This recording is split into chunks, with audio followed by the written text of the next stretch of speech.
지금 제13호 태풍 링링이 북상하고 있습니다. 주 후반에 한반도에 근접해서 주말에는 전국이 태풍 영향권에 들 전망인데 태풍 반경이 커 부산도 직접적인 영향권에 들 것으로 내다봤습니다. 음주운전 처벌 규정이 강화됐지만 여전히 음주운전을 하고 음주 단속에도 응하지 않는 경우가 빈번합니다. 단속을 피하려다 사고를 내거나 차를 버리고 도주하는 일도 발생합니다. 최근 유럽과 북미 시장에서도 미역이 바다의 채소로 인식되며 슈퍼푸드로 각광받고 있습니다. 특히 기장미역은 북미 시장 수출이 2배 이상 증가하는 등 세계 시장에 이름을 올리고 있습니다. 부산시가 최근 귀성객 실태를 조사한 결과 부산 시민의 52%인 182만 9천 명이 이동할 것으로 예상됐습니다.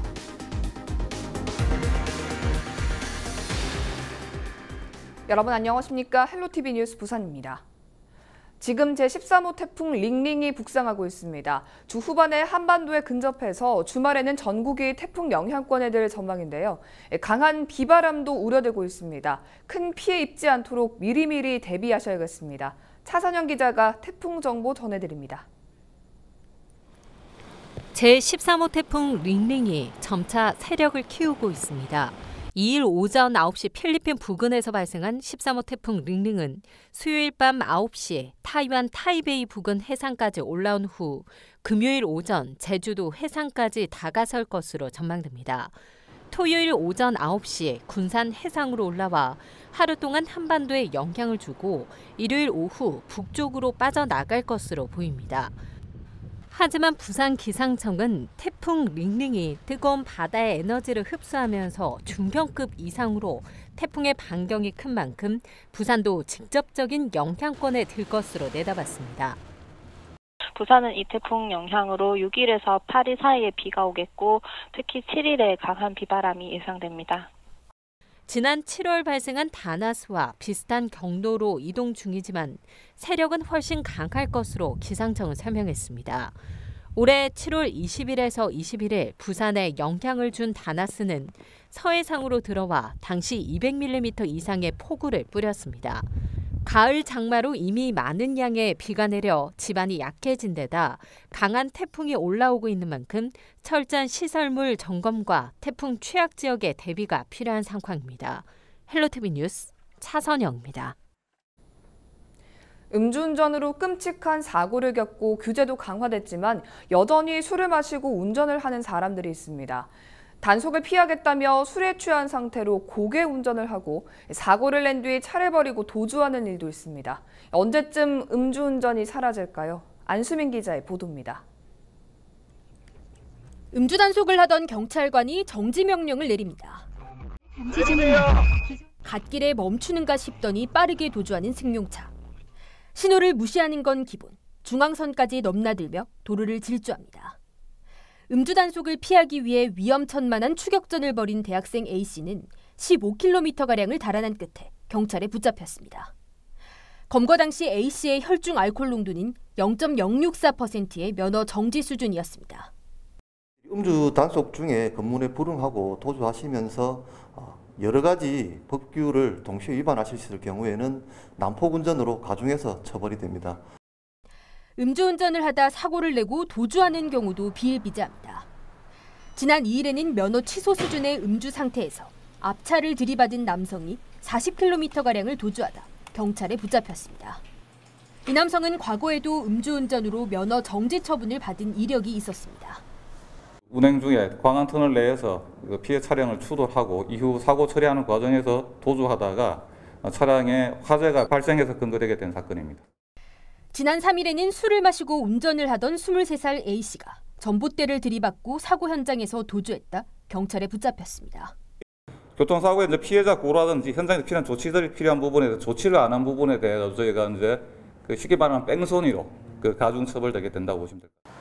제2윤창호법 시행 이후 부산에서 음주교통사고가 30% 가까이 줄었다지만 여전히 바뀌지 않고 있는 일부 운전자들의 몰지각한 행위가 안전을 위협하고 있습니다. 헬로티비 뉴스 안수민입니다. 최근 유럽과 북미 시장에서도 미역이 바다의 채소로 인식되며 슈퍼푸드로 각광받고 있습니다. 그 대열에 기장미역이 이름을 올리고 있는데요.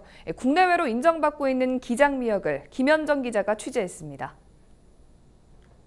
일조량이 많고 난류와 한류가 교차하는 기장 앞바다.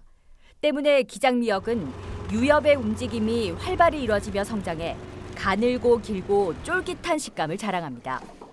세종장 헌대왕실록 기록에 남아있는 궁중 진상품인 귀한 기장미역이 지역의 우수 특산품을 엄선해 만드는 청와대 추석 명절 선물로도 선정됐습니다.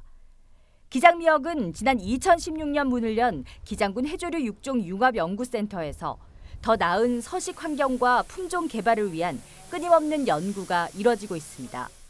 다양한 품종 개발을 통한 시도를 하기 위해서 지금 현재 5개 품종에 대해서 3,200털이 체류되어 지금 양성 관리 중에 있습니다. 해상 가이식을 통하지 않고 영향력 공목을 통한 가이식 실험을 하고 있습니다. 기후 변화에 대응하는 미역 품종의 개발은 곧 우리 어업인 상과 직결될 뿐더러 우리 어떤 미래 먹거리 산업의 하나의 기본이 된다라는. 이와 함께 해외 시장을 겨냥한 미역 스프와 간편식 미역 요리 제품 등이 지역 어민과 제조업체와 함께 개발되고 있습니다. 그런 우수한 원물을 가지고 다양한 방식의 지역의 우수한 제조 환경을 갖춘 업체들과의 협업을 통해서 질 좋은 제품들 그리고 저희와 같은 젊은 기업들의 좋은 아이디어를 통해서 다양한 제품들을 개발해내고 다양한 국가와 다양한 형태의 가공품들을 개발하는 것이 앞으로의 경쟁력이지 않을까. 기장미역은 지난 7월 해조류 최초로 국제해양환경관리협의회 인증을 획득했습니다. 이를 토대로 지난해 대비 2배 이상 증가한 북미 시장 수출이 더욱 탄력을 받을 것으로 주목됩니다. 기장미역이 이러한 인증제를 처음 시작했다는 점은 우리나라 수산업에 있어서 상당한 의미를 가지고 있고 특히 해조류에 있어서의 미역은 전 세계적으로 처음 인정을 받는 아주 우리나라의 위상을 높일 수 있는 좋은 사례가 될 수 있습니다. 앞으로 유럽 시장이나 다른 어떤 일본이나 또 미국 등의 시장으로의 판매 확대가 가능할 수 있을 거로 생각합니다. 기장미역이 우리나라를 넘어 세계 무대에서도 제대로 된 대접을 받고 있습니다. 헬로티비 뉴스 김현정입니다. 올여름 부산은 지난해보다는 덜 더웠던 것으로 나타났습니다. 3일 부산기상청이 발표한 2019년 여름철 기상특성 자료를 보면 올해 6월에서 8월까지 부산의 평균 기온은 24.1도로 평년 대비 0.5도 높았지만 지난해보다는 1.3도 낮았습니다. 또 평균 최고 기온과 최저 기온은 각각 27.3도, 21.8도로 지난해 대비 1.6도, 0.9도씩 낮았습니다. 폭염일수는 지난해가 18일이었던 것에 비해 올해는 3일에 불과했고 열대야일수도 13일 줄어든 24일로 나타났습니다. 올해 24회 영화제부터 해운대 백사장에 조성됐던 비프빌리지는 볼 수 없게 됐습니다. 부산국제영화제 사무국은 주요 야외 무대 행사가 열리는 비프빌리지를 가을 태풍 우려 등으로 만들지 않기로 했다고 밝혔습니다. 지난해엔 태풍 콩레이로, 2016년엔 개막식을 하루 앞두고 태풍 차바의 영향으로 야외 무대 행사에 큰 차질을 빚었습니다. 비프 사무국은 올해 안정된 프로그램 진행을 위해 영화의 전당으로 야외 프로그램을 모두 옮겨 진행할 계획이라고 설명했습니다. 그동안 비프빌리지에서는 해운대 해수욕장에 설치해 주로 야외 무대 인사가 이뤄졌으며 바다와 무대가 어우러져 많은 영화 팬들의 사랑을 받았습니다. 이번 추석 연휴 부산에서는 182만여 명이 귀성길에 오를 전망입니다. 부산시가 최근 귀성객 실태를 조사한 결과 부산 시민의 52%인 182만 9천 명이 이동할 것으로 예상됐습니다. 자가용을 이용하겠다는 시민이 80%를 차지해 가장 많았고 목적지로는 61%가 경남이라고 답했습니다.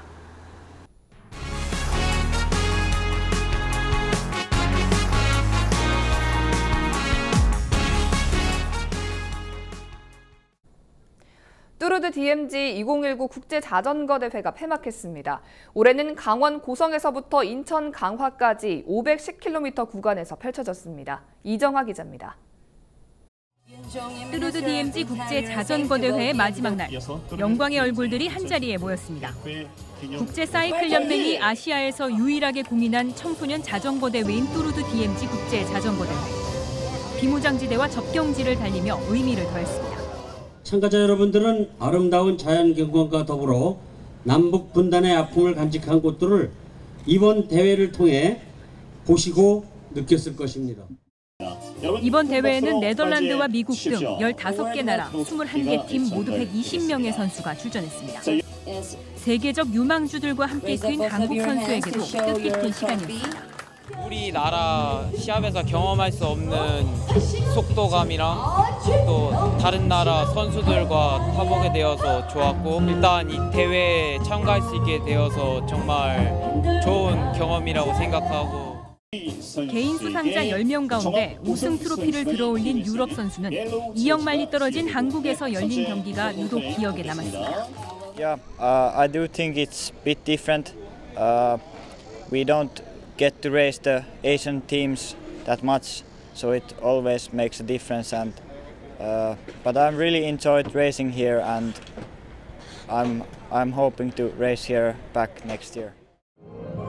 강원 고성에서 인천 강화까지 5일 동안의 대장정을 마친 뚜루드 DMZ 국제 자전거 대회는 내년을 기약하며 막을 내렸습니다. 헬로티비 뉴스 이정화입니다. 부산지방공사 스포원의 경륜 사업을 통해 해마다 부산시에 들어오고 있는 레저세는 200억 원 가량에 달한다고 합니다. 이 세금을 사회적 약자를 위한 복지 사업에 쓰기 위한 개정안이 발의를 앞두고 있습니다. 보도에 공희철 기자입니다. 부산시의회 박민성 의원이 부산지방공사 스포원 경륜사업 수익금에 숨기는 복원이라는 목적으로 세액 개정을 준비 중입니다. 부산시 한 해 레저세 1,000억 원 가량 중 스포원이 차지하고 있는 세액은 약 210억 원 가량입니다. 부산시의 일반 회계로 단순 편입되고 있는 이 세액에 대해 복지세로 사용 용도를 분명히 하겠다는 게 요지입니다. 스포원에서 생기는 수익금이 지금까지는 그 시 일반 회계로 들어가서 이제 어디 쓰이는지 알 수가 없는 그런 구조인데, 이번 개정을 통해서 그 기본적으로 사회적 약자에게 쓰이게 되어 있는 형태인 거고요.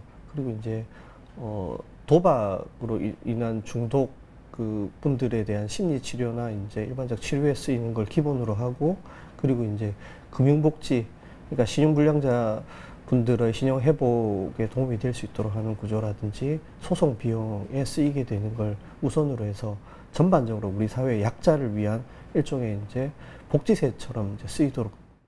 아직 세액의 몇 %를 복지세로 편성할지는 추가적인 논의가 필요하겠지만, 우선 부산시의 체육진흥기금에 사회적 약자 개정이 신설될 예정입니다. 자체 저희들은 뭐 중독 예방이라든지 뭐 자체 사업으로 뭐 사회공헌 활동하는 부분은 있습니다. 중요하죠. 저희들은 정말로 아픈 사람들, 필요한 사람들 좀 도와주자는 그런 취지인 것 같고, 스포 입장도 만약에 그렇게 된다 하면 뭐 저희도 뭐 나쁠 건 없죠. 세부적으로 경륜 사업의 수익금 사용 방식의 변경에 따라 합법적인 도박 사업인 경륜 등의 사업에 도박 예방과 심리 지원, 금융 복지 등의 지원책이 뒤따를 전망입니다. 일종의 이제 합법적 도박에 의한 이제 이익이 수익이라는 개념을 탈피해서 그러니까 이제 우리 사회의 약자, 그리고 또 이제 심리 치료, 각종 이제 여러 가지 형태로 쓰일 수 있도록 되는 구조라서 부산시 입장에서는 그러니까 새로운 복지세를 확보하는 개념, 그리고 이제 그래서 이제 시민들의 복지에 좀 더 집중할 수 있는 이제 그런 구조가 될 수 있다고 봅니다. 해마다 경륜 사업의 수익금이 줄어들고 있는 스포원의 현실과 스포원 내 체육공원 관리에 추가로 시 예산이 투입되고 있는 상황 속 수익금 일부의 변화까지 예고된 스포원 또한 존립을 위한 변화가 필요한 시점입니다. 경륜 사업의 수익금 일부를 복지세로 전환해 사회적 약자를 지원하기 위한 개정안은 오는 10월 임시회에서 발의될 예정입니다. HC 뉴스 공희철입니다. 오는 6일부터 8일까지 영화의 전당에서 2019 부산국제여행영화제가 열립니다. 부산국제여행영화제는 여행을 주제로 영화 속에 담겨있는 국내외 여행지에 대한 이야기를 여행 작가나 현지 전문가들이 직접 소개하고 영화 속 로케이션 장소를 활용한 관광 상품에 대한 이야기를 풀어보는 시민 참여형으로 진행됩니다. 올해는 황혼을 주제로 아름답고 화려한 노년의 황혼 여행에 대한 다양한 콘텐츠를 소개합니다. 부산시가 의료 폐기물 관리를 소홀히 한 6곳을 적발해 과태료를 부과했습니다. 부산시는 최근 한 달 동안 구군과 시내 병의원 645곳과 합동으로 의료 폐기물 관리 실태 조사를 벌였습니다. 그 결과 해운대구 모 요양병원과 서구의 한 한의원, 사상구 모 의원 등을 적발해 100에서 200만 원의 과태료를 부과했다고 밝혔습니다. 부산시가 국토교통부가 주관하는 2019년 스마트시티 시범도시 규제 샌드박스 사업에 로봇 분야 3개 과제와 스마트 헬스케어 분야 5개 과제 등 모두 8개 과제가 선정됐습니다. 이 사업은 올해부터 내년까지 스마트시티 국가 시범도시에서 규제에 가로막힌 혁신 기술을 제약 없이 실증 및 사업화할 수 있도록 지원하기 위한 것입니다. 부산시는 이번 공모에서 인공지능 기반 병원용 자율주행 및 다기능 신체 약자 이송 로봇 실증 사업 등 8개 과제가 지원 대상 과제로 최종 선정됐습니다. 이에 따라 첫 해는 과제별로 국비 2에서 3억 원을 투입해 계획 및 설계 비용을 지원하고 성과물이 우수한 기업은 이듬해 최대 국비 10억 원을 지원받아 규제 특례 적용 및 실증 사업을 추진하게 됩니다. 중구 지역에서 전통시장 전문 의용 소방대가 만들어졌습니다.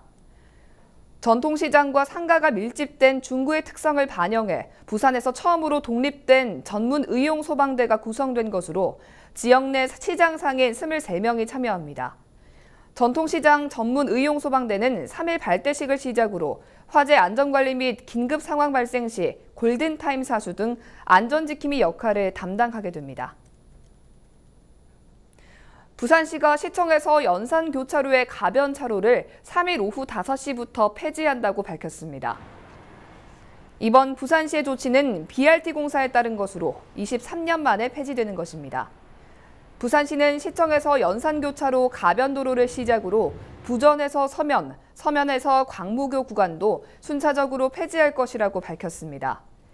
BRT 간선 급행버스 내성에서 서면 구간은 연말에 준공하고 서면에서 충무 구간은 2021년, 서면에서 사상 구간은 2022년 준공될 예정입니다.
우리 지역 인사동정입니다.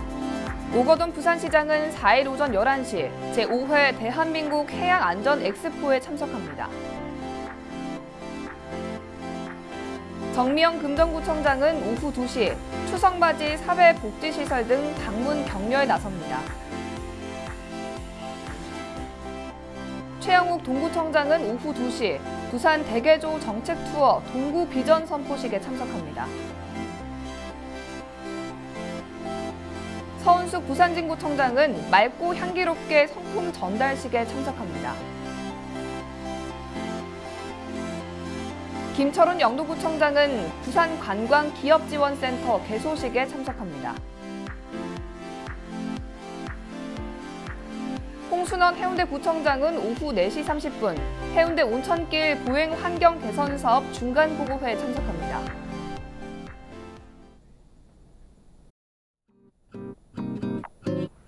(9월 4일) 기상정보입니다.